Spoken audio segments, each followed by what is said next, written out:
Hello and welcome back, and we are going to begin with another section of post-colonial literature in English, and another session in our series on post-colonial literatures in English.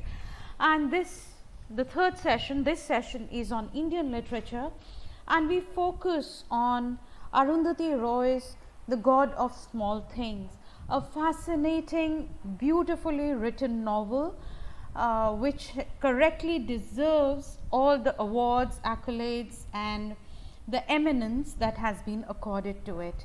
So, Arundhati Roy and The God of Small Things. So, let's start with a little bit about the author Arundhati Roy, a writer, not just a writer, in fact, a writer, a human rights activist, a political activist, a social thinker involved in human rights and environmental causes in India. In fact, The God of Small Things is a semi-autobiographical, and a major part of it captures her childhood in the place called Imanam in the southern state of Kerala, the southern Indian state of Kerala. The publication of The God of Small Things catapulted Roy into international fame. It received 1997 Booker Award and was listed as one of the most notable books of the year at that time, and it reached fourth position during that time on the New York Times bestsellers list for independent fiction. So it kind of attained immediate popularity after it was written. And from the very beginning, it was not just a literary success but also a commercial success. It was called dazzling, extraordinary, but it has its share of criticism. In fact, it is also has been called profoundly depressing, execrable, and it was critiqued for its unrestrained description of sexuality and had to face charges of obscenity in India. Roy has also written numerous essays and monologues on social and political, environmental issues. She has been on the front line as a spokesperson against globalization and neo-imperialism and critiquing the current world order, nuclear weapons and so on. In fact, she is one of the examples of using one's voice, one's success to lend weight to the ideas, to your ideologies, and one's vision of creating an equitable world. Her second novel, her second fictional book, The Ministry of Utmost Happiness, was published nearly 20 years after her first book, but in the meantime there have been numerous essays, monologues and social studies of social and political issues in India and of course around the world, of global forces and so on. Now, coming to the text, The God of Small Things, it is set, as I said, in the southern Indian state of Kerala. Kerala is here and on the southwestern tip of Indian peninsula. Now, I would not call God of Small Things a novel of India. In fact, it is a novel about one part of India, and it depicts this part of India in beautiful, in minutest details. It presents its present, its past, its society, its politics, its economy, the frameworks that govern the life of the individuals, the social frameworks that segregate, that integrate individuals in this little part of a very big nation. So, it's not really a novel, it's not like Rushdie's Midnight Children, which moves from Delhi to Calcutta, Mumbai.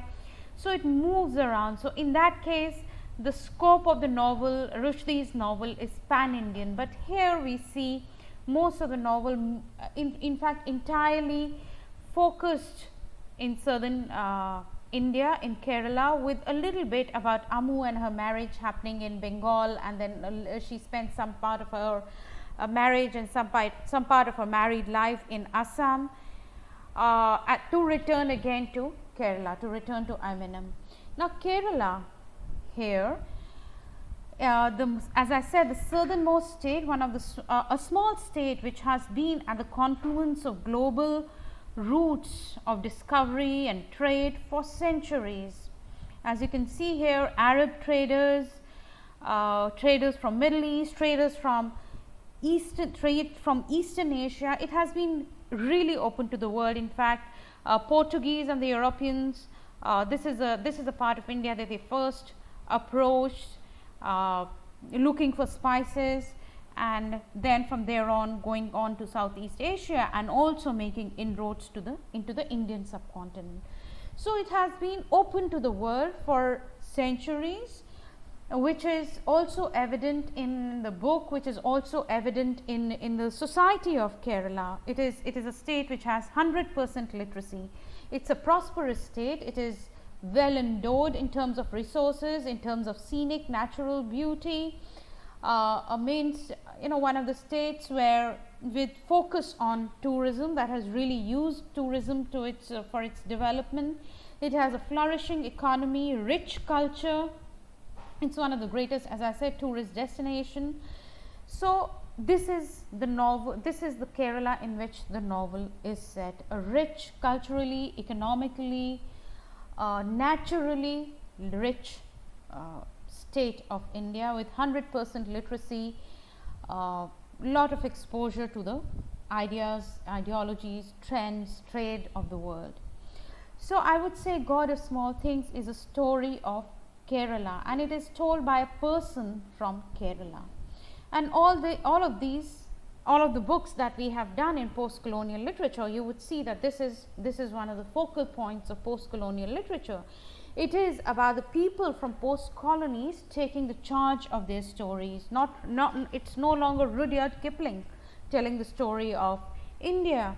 It is the Indian writers, Indian post-colonial writers, telling their stories, telling the story about the individuals, the community, the society, the state of Kerala. So they are telling their own stories. They are taking charge of their stories themselves as they want to. So here we have Arundhati Roy's. In this book we see Arundhati Roy's Kerala. It is, as I said, rich culturally, economically, naturally. It is diverse, but at the same time it is, as we see in the book, it is also extremely complicated state, high in literacy but also exploitative, riddled with social, economic and political problems. So the idea of post-colonial literature, the first and foremost, is that if you want to know about India, if you not to want to know about Africa, or if you want to know about the Caribbean, you should listen to the voices, the native voices. If you want to just know about Africa, you need to read African writers and so on. So don't so it's kind of turning away from the representations and stories of the colonizers. As I said, no longer Rudyard Kipling writing about India, but the Indian writers representing or telling the Indian stories, because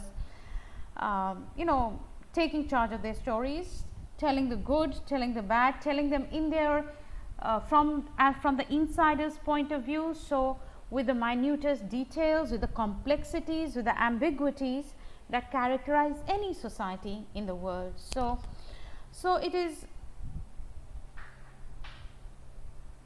it is not just like the Orientalist representation of the colony as backwards or underdeveloped, just as as you see the representation, the media representations, or the representations of India or Africa in British media, British literature, where the focus is on underdevelopment, backwardness, to highlight the glories of the empire. To get a more faithful, more real picture, one must turn to the native writers, and God of Small Things is a story of Kerala by a Keralite, by a writer from Kerala. So as I said, God of Small Things is set in Imanam in Kerala. It is not even the capital of Kerala, or it is a very small district. In fact, in this it is just it seems to be a small village in Kerala, full of natural beauty, advanced but at the same time exploitative or traditional, as much as it is the people from Ipe family, they have been to, they are educated, they are highly educated, they have a factory, so economically well off. But at the same place we also have Veluta and his family living, the Dalit community, extremely exploited, caught in traditional exploitative structures of society, the caste, organized on the basis of caste, which is, and caste seems as it seems to be inescapable, it seems to be a permanent truth or a permanent force that is constantly shaping the society, so much so that into the entire education and the political leanings of Ipe family. Remember Chaco and his left Marxist, leftist thinking, even Amus to an extent. But despite all that, despite the political ideologies, despite the religious ideologies, they are Christians, right? Ipe families are Christians, Assyrian Christians, and yet religion, whether it is religion, whether it is a political system, or whether it is education, none of it is able to make a dent in the organization, in the caste organization, in the caste system that organizes the society at Imenem. So the the book starts in 1993. This is important. It is set in 1993, and the action moves to between, it starts in 1993. The action moves back to 1969. So it kind of tells the story backwards, right? It is, and then it moves back and forth between 1969 and 1993. So we can say that it is a non-linear narrative style. It is a non-sequential kind of storytelling. So events do not unfold chronologically, in the sense this happened after this and after this. So they are not chronological. It is a patchwork. We can say that it is a patchwork of flashbacks and lengthy sidetracks. So flashbacks of what happened in 1969. Sidetracks of that tell the story of each character in the Ipe family, Chaco, Papachi, Mamachi, Baby Kochama. We kind of sidetrack, learn their stories and come back to the main plot that is also vacillating between 1969 and 1993.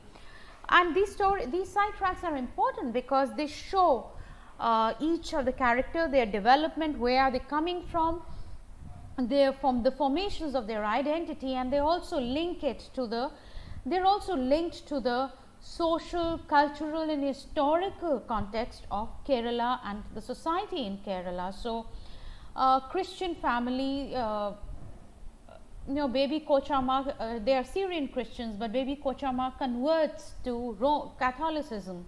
Why does she do that? Because she falls in love with Father Mulligan. So Father Mulligan, and she cannot marry, the closest that she can be to him is to convert to Roman Catholicism. And then when she is not able to keep up with the she is not really able to follow the vows of a nun, she is brought back, but her father is really angry about her conversion to Catholicism. So all these things in a way show the society of Kerala, the Syrian Christians, which are a prominent section of society, then Catholicism, and of course Hinduism, the schisms in Hinduism that we see when in terms of Untouchables, we also see Comrade Pillai and his family. So we see Hindu households.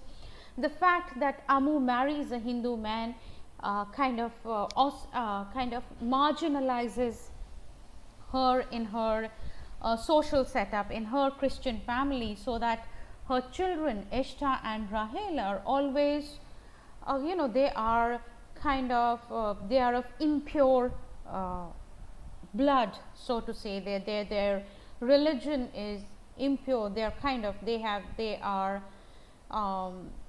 are a product of, or they are offsprings of an interreligious marriage, so not pure Christian offsprings.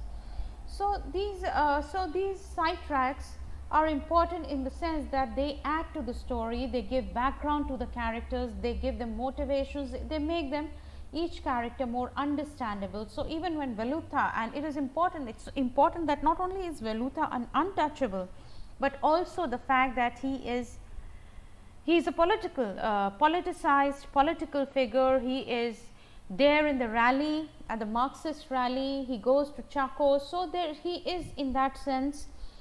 It shows the political climate of Kerala, the promise that leftist ideology, Marxism holds out, and the futility of that promise that we see in the end, at the end of the book. So these are important, these sidetracks, these extra things that adorn this narrative, I would say, are important because they give a context in which this action, the story, becomes important. Right. So it is told in a non-linear fashion. It does not unfold chronologically. There are lengthy sidetracks and flashbacks. The main events of the novel are traced back through the complex history of their causes and effects, through memories, and they are all revealed as related to one and the other thematically. So let's talk about love and the laws of love. Now, thematically, every plot, everyone is connected by laws and the love and the laws of love, and who shall be loved, how and how much. So whether it is Amu and her marriage to an Indian man, a Hindu man, Amu and her relationship with Velutha, Chaco and his relationship with a British woman, with an English woman, Margaret, right? Again, who shall be loved? Is it permissible? They're not really happy about Chaco marrying an English woman, but Amu's marriage to a Hindu man is even worse, right? At least marrying an English woman, they still look up to that. There's still this fascination with the white race, and which can be traced to colonialism of India, and this superiority that is kind of internalized superiority, white superiority, which has been internalized by the natives, so that Chaco's marriage is acceptable, but Amu's marriage to a Hindu man is worse, is less acceptable than Chaco's marriage to a white woman. So as we see these these themes through various memories and flashbacks, we see that this various plots and subplots are connected to this theme of love and laws of love. Think of Baby Kochama and Father Mulligan, again love and laws of love which prohibit any relationship between Father Mulligan and Baby Kochama, so that laws of love that tell you who shall be loved and how much, who makes these laws. In the case of Baby Kochama and Father Mulligan, it is religion, but then at the same time it is race, it is social moves, like you shall not have a relationship with an untouchable. So Amu and Velutha's relationship is transgressive. So where it's not there, in that case it is social hierarchy, social laws. Again, in case of Ishta and Rahil and their relationship, kind of a social taboo against incest. So thematically, we see that these various these subplots, these complex asides and various histories, they are all linked in terms of politics, love. So these themes link these subplots. And the way the story is told, the way they occur, the way we are told, we approach this from the twins' point of view, mainly from Rahil's point of view, right? So although the narrative voice is omniscient, it is loosely grounded in Rahil's perspective, and all the episodes of the novel progress towards the key moments in Rahil's life, right? These are the key moments in Rahil's life. So we hear about her return to Imenam, her marriage, her various jobs in America, and then her return to Imenam when Ishta comes back, going back into the past, her childhood, welcome home, Sophie Mall, what happened that on that night of storm where everything turned upside down. So we know the story from Rahil's perspective. It is very interesting, this 1969, and then we return to the story in 1993, and it is one of the things is that, you know, the change, India has changed, Kerala has changed at this time. The changes in there are changes in times, there are changes in understanding, there are changes in the world and worldviews. But also very important, in 1993, Eshta and Rahil, in 1969 they are 7 years old, and 1993 they are 31 years old, and 31 year is important because it is a viable, diable age, as the narrator tells us. This is the age when Amu died, right? This is the age when Amu died. So, and it is called the viable, diable image, and when they meet again and they break the rules, they transgress the rules, it's the same age as Amu and Amu was when she transgressed the social rules and fell in love with Veluta and died at the age of 31. So we are dealing with two frames of time. 1969, 2 decades after independence, India is still trying to find its way, emerge and find, from the after effects of colonialism into an independent nation. In 1993, we see India as equally complex as it was in 1969. Cultural, religious habits, belief systems, all of them intact, and the society as divided as it was then. So a society that is divided not only by sex, remember this is a society that is divided at multiple levels. So on one hand, as we discussed, if there is a strict caste system, right, caste system which relegates people like Veluta to as untouchables because they do menial jobs, and howsoever clever and intelligent and good natured he is, he can never transgress the caste system, he can never overcome the boundaries of the caste system. But overlapping the boundaries of caste system is also the class consciousness. The Ipe family belongs to well off group of people, well off class, and they are higher caste, they have better access to education, and therefore they belong to the upper class. They are able to set up a factory and therefore progress in terms of economically progress, and therefore they become richer. So we see that with the caste system there, education, religion all adds to the schism, so that the distance between the classes becomes wider and wider. Education, as I said, is important. All the people in Ipe families speak English. They send their sons to study in England, and if required and if forced, they also send their daughters, like baby Kochama is sent to Rochester to study ornamental gardening, right? She studies gardening, right? So they send their sons to study in England. They adopt English habits.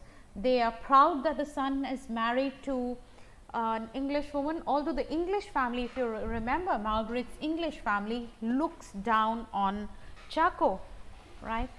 They look down on Chaco, but the Indian side of the family is clearly more accepting of Margaret.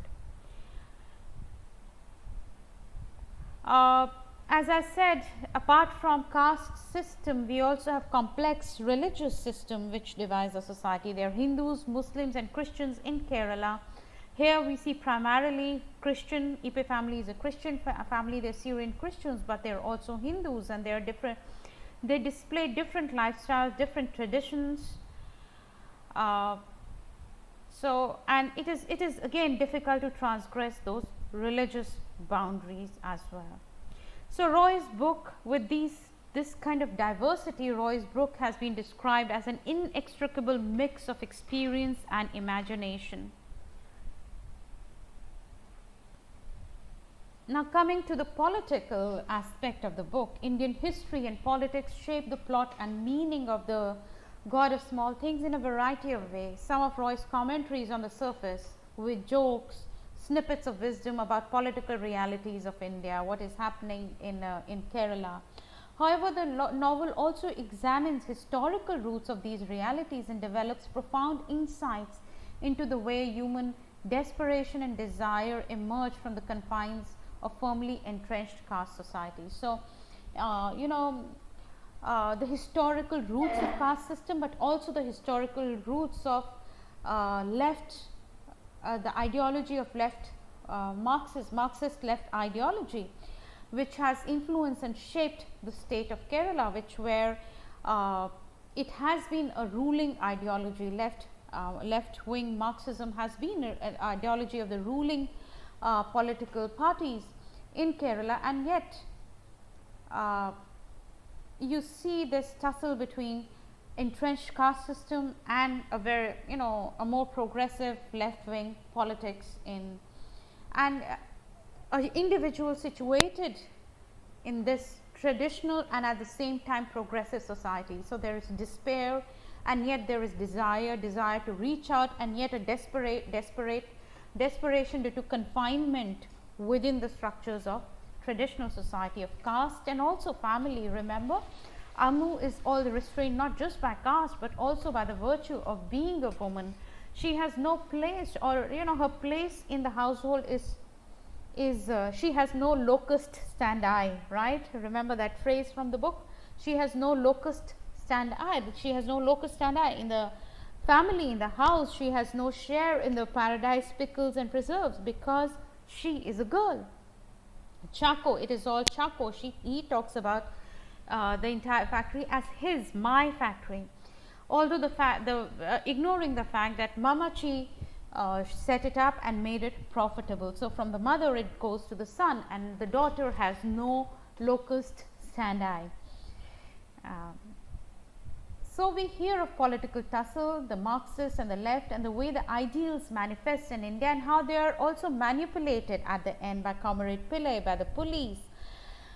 And so, the various forms that they have taken in Indian politics, which is already a mishmash of religion and caste and other forces.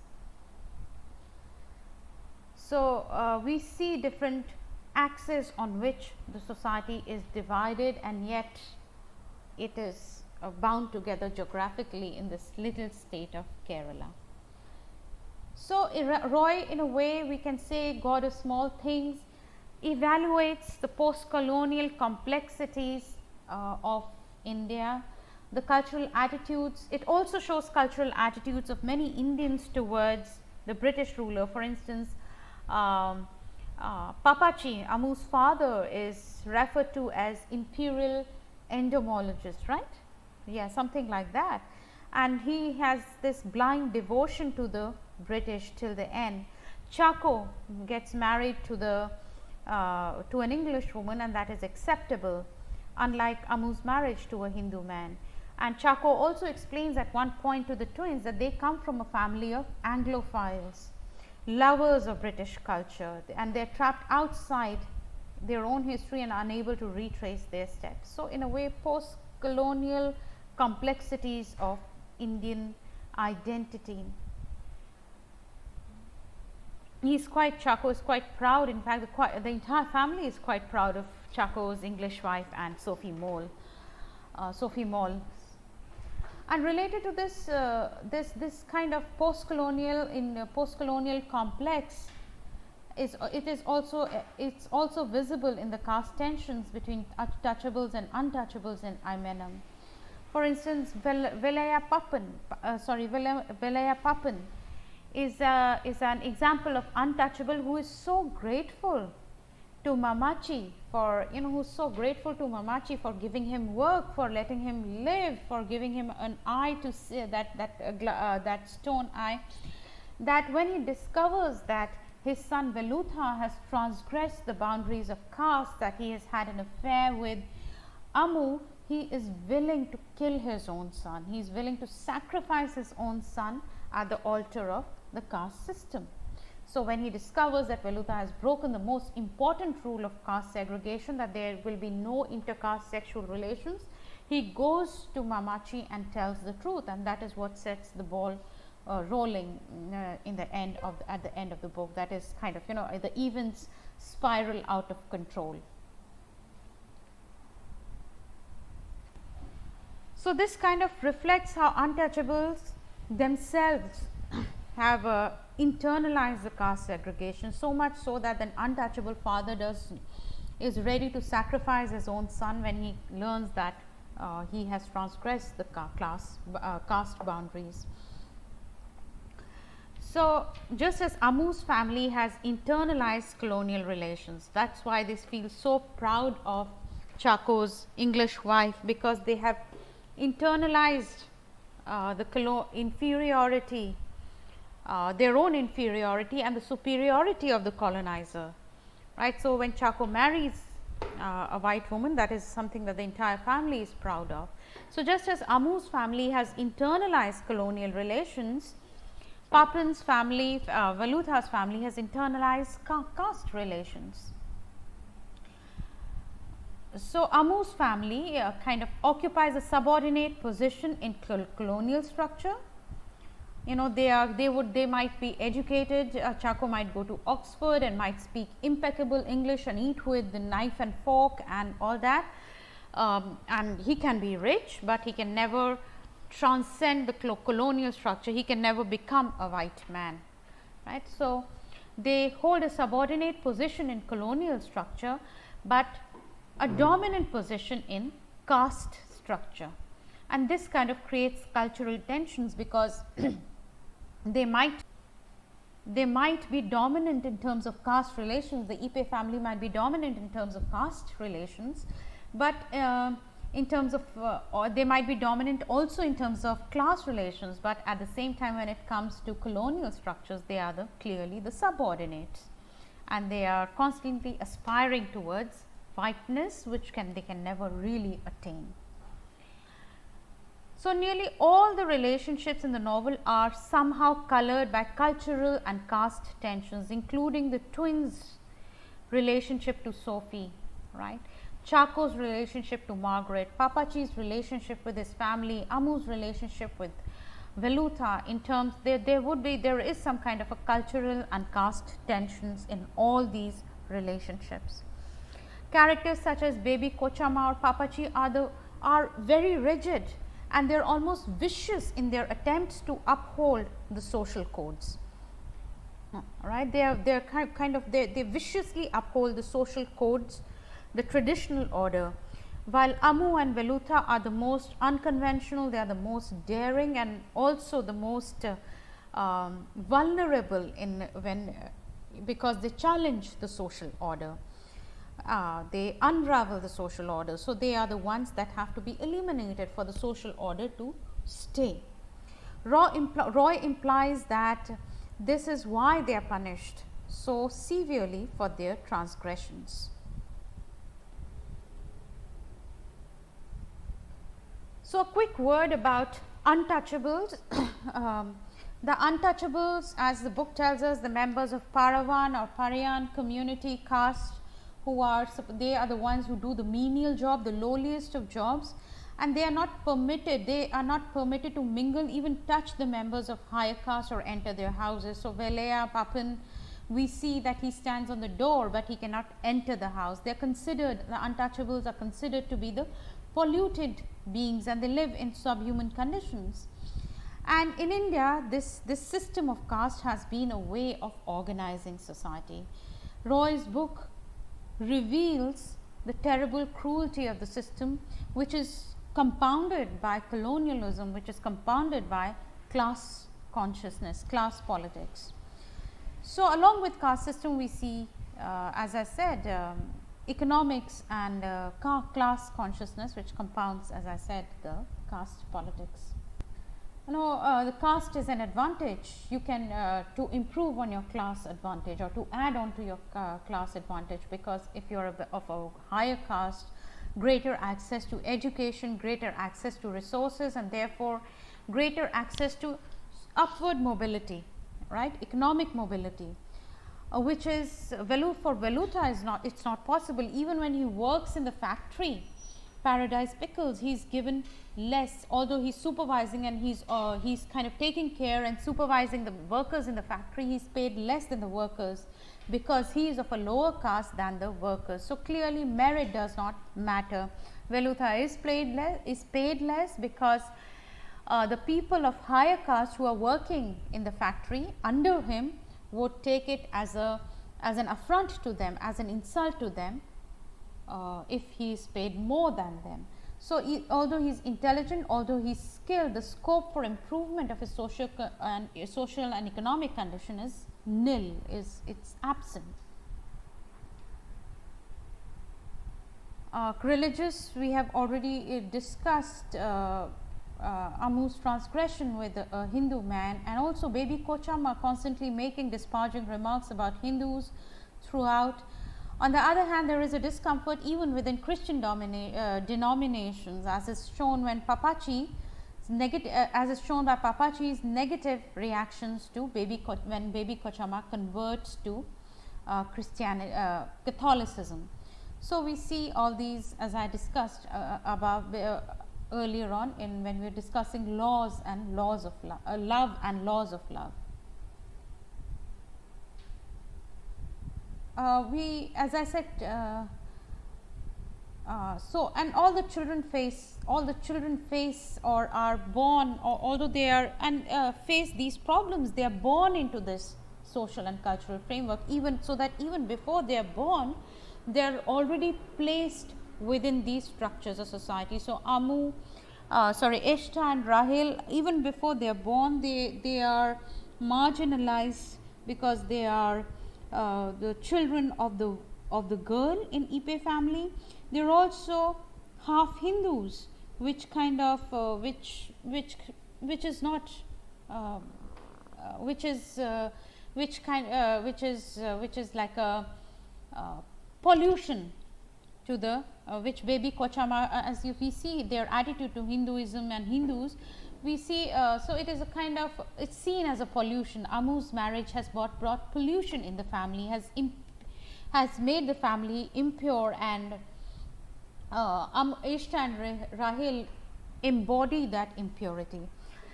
It is the same with Sophie Mall. Although Ipe family might be proud of Chaco's English wife and English daughter, half English daughter, Margaret's parents are shocked and disapproving that their daughter would marry an Indian, and no matter how well educated he is. And Sophie at one point mentions that to her that her cousins are all Wogs and she is only half Wog, right. So, Sophie is also embodies that impurity of race.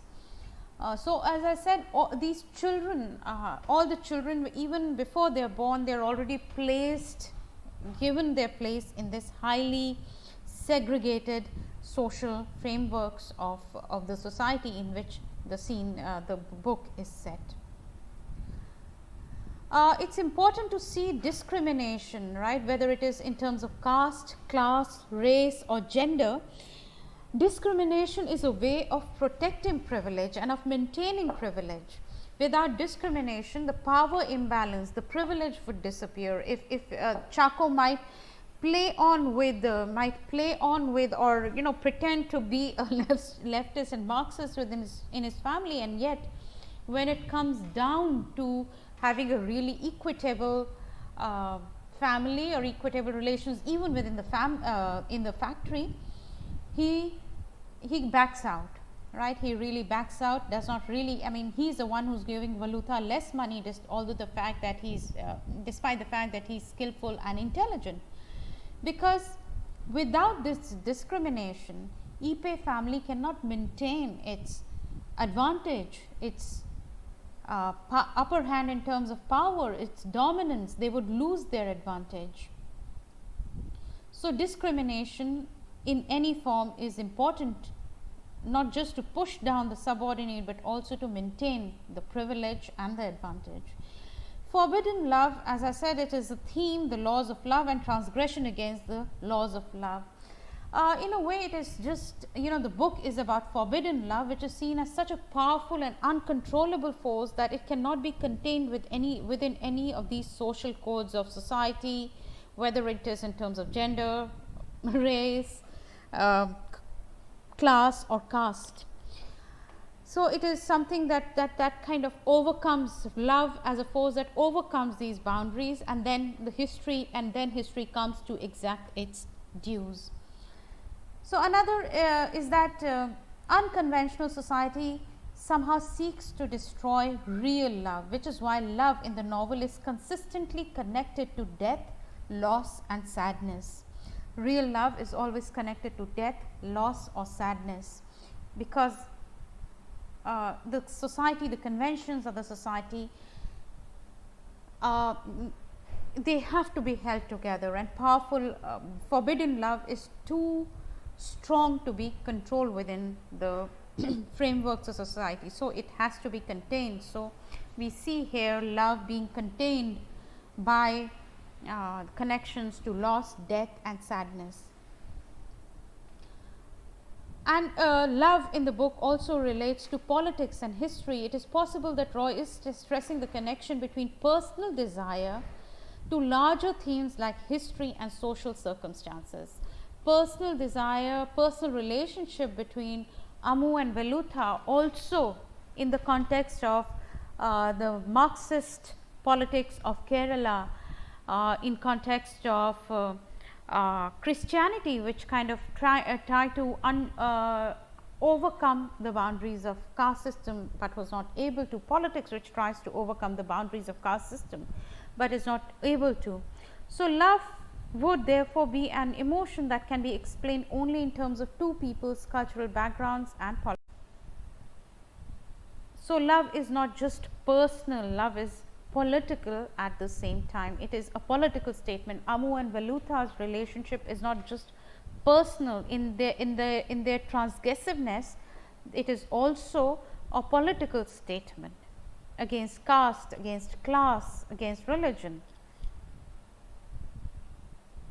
Other side of love, of course, is betrayal, and betrayal is also an important. The plot turns around on betrayal of the character, deceptions which affect the characters, like baby Kochama is capable of lying, double crossing anyone whom she sees as a threat to her social standing, to the family's reputation and her own security.